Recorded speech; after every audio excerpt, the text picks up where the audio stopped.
da história da serva de Deus, Madre Leônia, aquela religiosa que um dia consagrou sua vida toda a Nosso Senhor.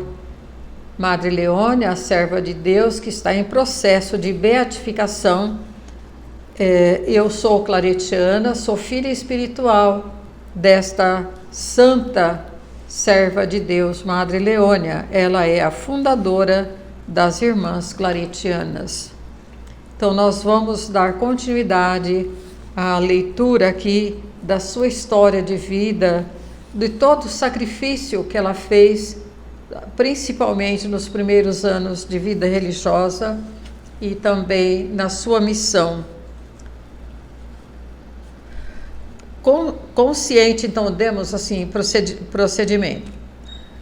Consciente da opção que fizera no dia 15 de maio de 1943, que foi a profissão dos votos, numa cerimônia simples em Secondigliano, que é a cidade dela, na presença do cardeal de Nápoles, Alessio Ascalesi e Madre Stefanina Graziano, e da comunidade religiosa, Irmã Leônia emitiu os votos perpétuos, confirmando para sempre o seu desejo de viver exclusivamente para Nosso Senhor.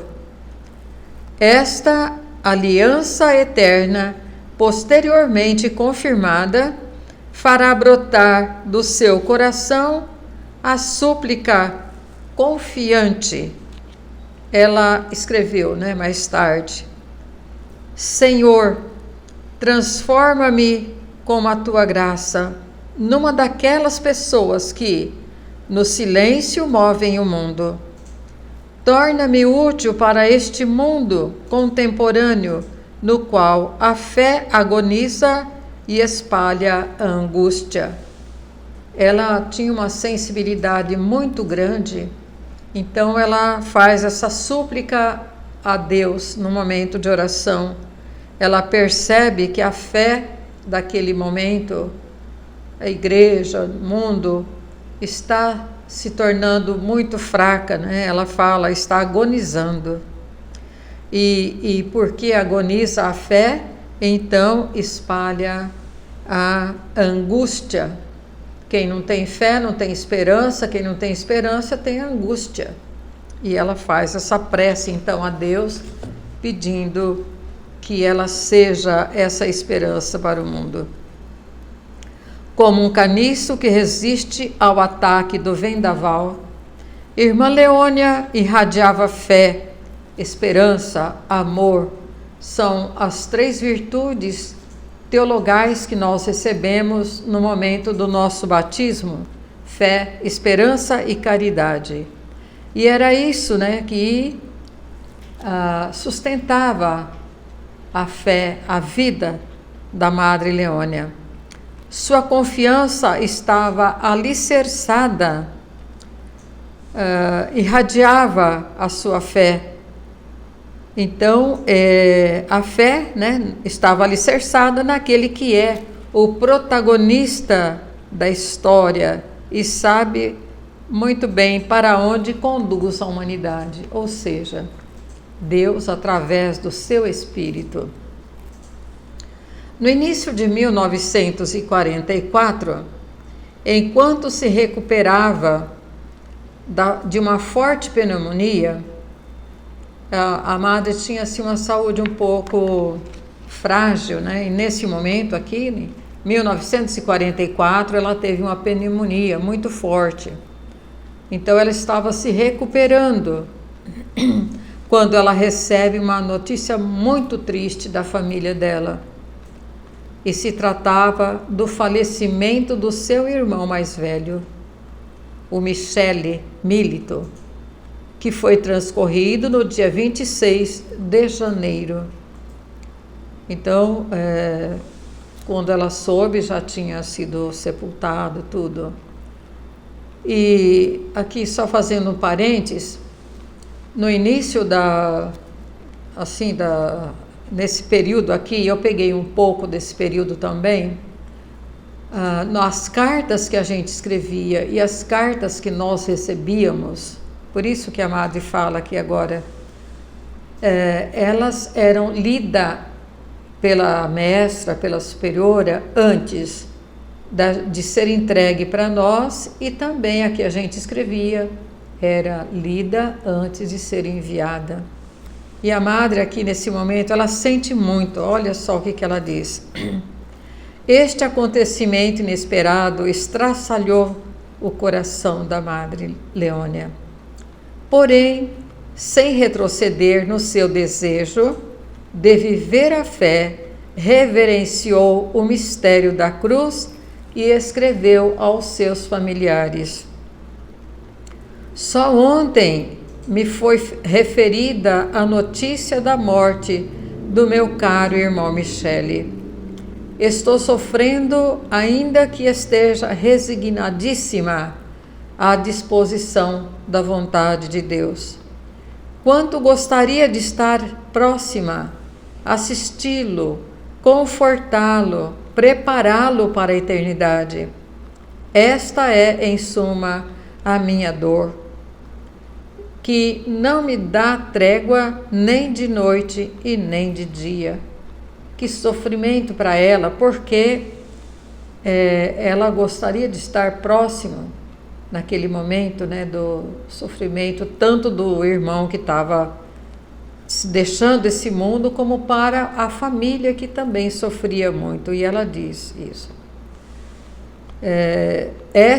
Ela diz, né, esta é em suma a minha dor, que não me dá trégua nem de dia e nem de noite. Porque não me deram notícia da sua doença, né? Porque ela reclama aqui. Talvez tenham dado notícia, mas não tenha sido passado para ela. Mas ela reclama, e é uma reclamação justa.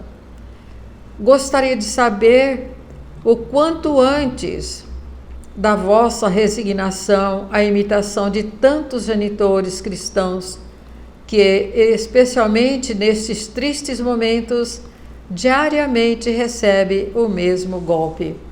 Quer dizer, ela dizia,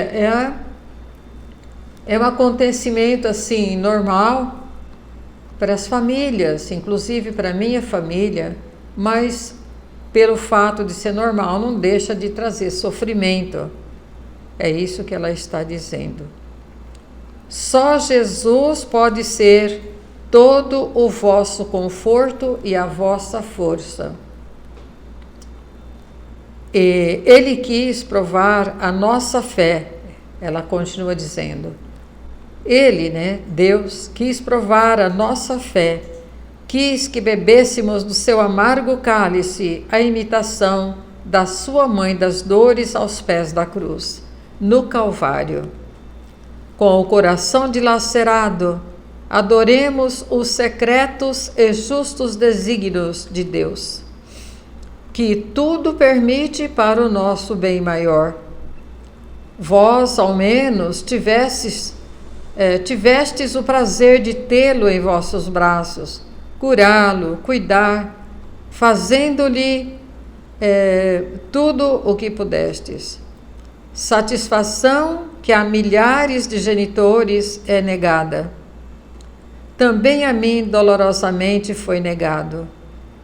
O Senhor quis um holocausto perfeito. Ela considera essa dor da perda do irmão, longe dos familiares, ela considera um holocausto. Seja feita a santíssima vontade de Deus. Ela fica totalmente resignada a esse fato. E assegura aos familiares a sua presença espiritual. E ela continua escrevendo. Queria dar a vida para aliviar esta dor. Ela está sofrendo, né? Mas ela diz que ela gostaria de dar a vida para aliviar o sofrimento da família. Mesmo de longe, estou sempre próxima com o vosso coração. Disponde-vos de mim para qualquer coisa. Recordai-vos ainda que, sendo irmã, sou sempre a vossa filha, que depois de Jesus vos ama e vos tem no pensamento. Ela ainda pede, para os familiares, que mesmo no convento, sendo uma religiosa, ela continua sendo a filha daquela família. E é isso mesmo. Nós deixamos nossa família, vamos para o convento. Isso não corta os vínculos que nós temos com a família. E é isso que ela está expressando aqui. A pátria nossa é o céu, ela diz ainda. Por isso, busquemos conquistá-lo com a perfeita resignação, pronunciando sempre o faça-se a vossa santa vontade, ó meu Deus. Agora a postuladora continua. A dor a fazia experimentar a dimensão radical do seguimento. Claro, porque se ela não estivesse no convento, ela estaria lá na família, tendo essa presença, se fazendo presente na família nesse momento de dor. Mas essa ausência é uma dimensão radical do segmento na vida religiosa. Este ultrapassa os laços do sangue e qualifica o perfeito holocausto, a oferenda. Madre Leônia não se pertencia mais, era a irmã dos filhos de Deus. Olha que pensamento maravilhoso. Ela não se pertencia mais, pois ela era irmã de todos os filhos de Deus. Sua vida estava associada a tantos outros pais e irmãos sofredores que, por causa da guerra, eram privados das pessoas que amavam. Sofria, mas aceitava os acontecimentos por meio da fé que transcende todo e qualquer argumento humano.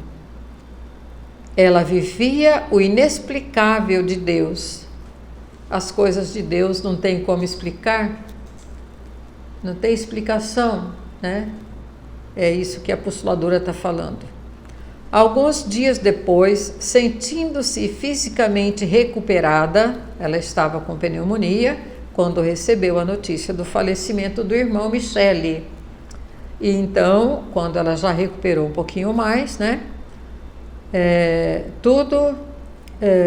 então ela vivia o inexplicável de Deus. Alguns dias depois, sentindo-se fisicamente recuperada, retomou seus trabalhos, certa de que a obra do Senhor não faltarão cruzes. Ela continua, resignada. Mas também não faltará a providência divina, Tem cruzes, mas tem bênçãos também. E, de fato, a providência divina fazia frutificar os seus esforços dia por dia. Os pobres encontravam apoio e amparo nas obras sociais mantidas pelas irmãs franciscanas, as pobres filhas de Santo Antônio, e das formandas progrediam também em número e qualidade. A congregação estava naquele momento sendo muito abençoada. Muitas jovens procuravam a casa religiosa para se tornar uma freira, uma missionária também.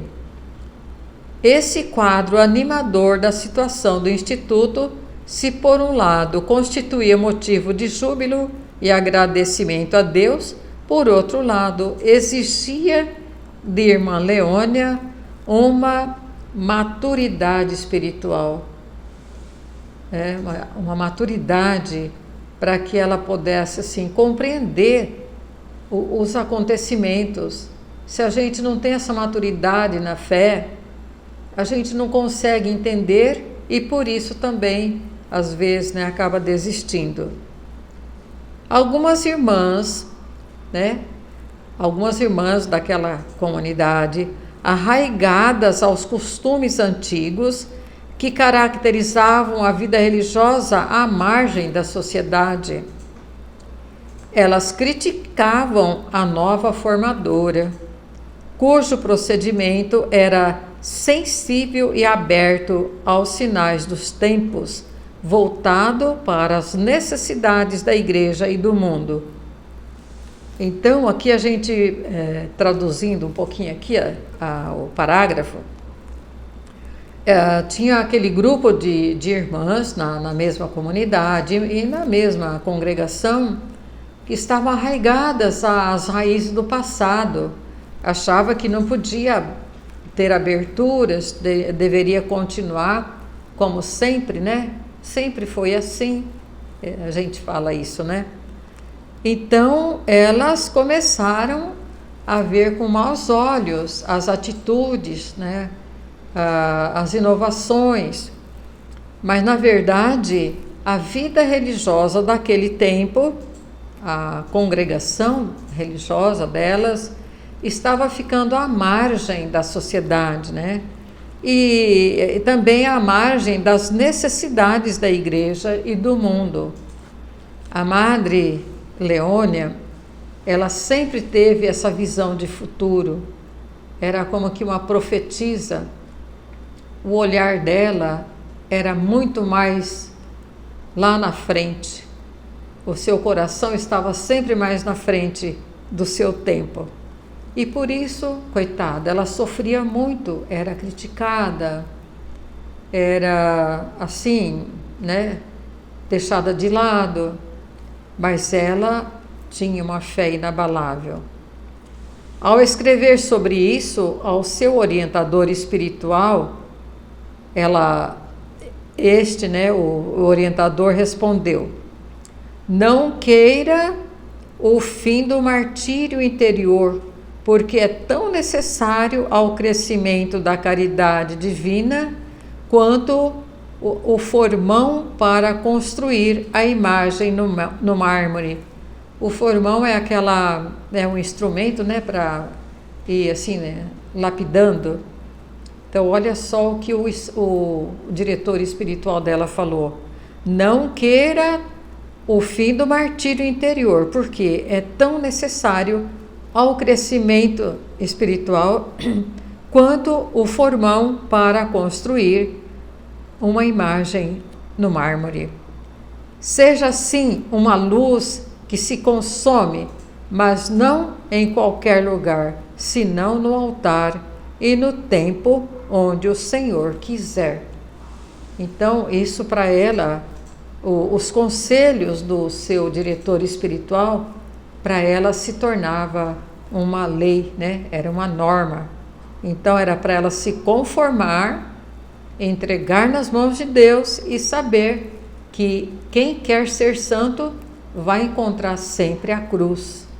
E não pode, assim, por causa de sofrimento, abandonar aquilo que se propôs a fazer, né?